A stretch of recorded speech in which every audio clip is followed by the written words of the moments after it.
And in this particular case, the whereabouts of Attorney Harry Roque is unknown to us.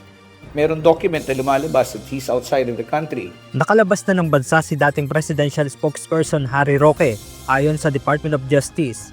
Sa online press briefing naman kanina, inamin din ng dating tagapagsalita ng Duterte administration na wala na siya sa Pilipinas. I am still outside the country.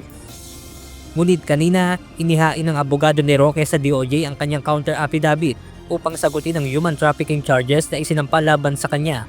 May kinalaman ito sa umano'y kaugnayan niya sa operasyon ng Philippine Offshore Gaming Operator o POGO sa Porac, Pampanga. Giit ng dating kalihim, walang basehan ng akusasyon sa kanya.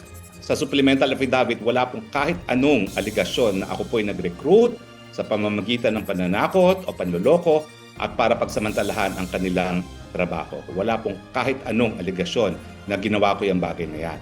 Notaryado at may tatak mula sa Embahada ng Pilipinas sa Abu Dhabi ang kontrasalaysay ni Roque. Ayon kay Prosecutor General Richard Anthony Padulyon, nais nila itong ipatawag sa isang clarificatory hearing upang patunayan kung talagang personal itong inihain ng dating kalihim.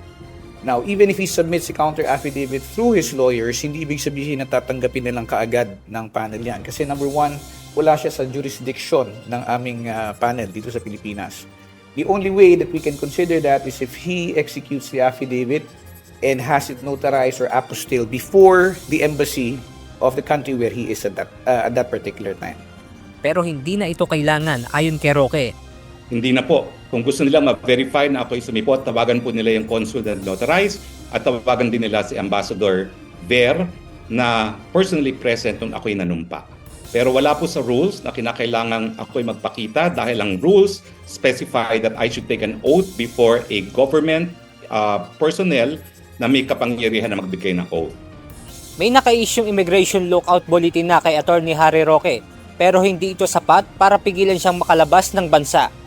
Kaya ayon pa kay Padulyon, humiling sa panel of prosecutors ang PNP Criminal Investigation and Detection Group ng precautionary hold departure order laban kay Roque at iba pang respondent sa kaso. No? Pero syempre, kung magpa-file ka ng precautionary hold departure order, the intention is to prevent him from leaving the country. But if he's already there, it might be a problem for us also. There is still a need to do that. Kaugnay nito, nakahanda ang DOJ na makipagtulungan sa Bureau of Immigration upang alamin ang detalye kung kailan nakalabas ng bansa ang dating kalihim.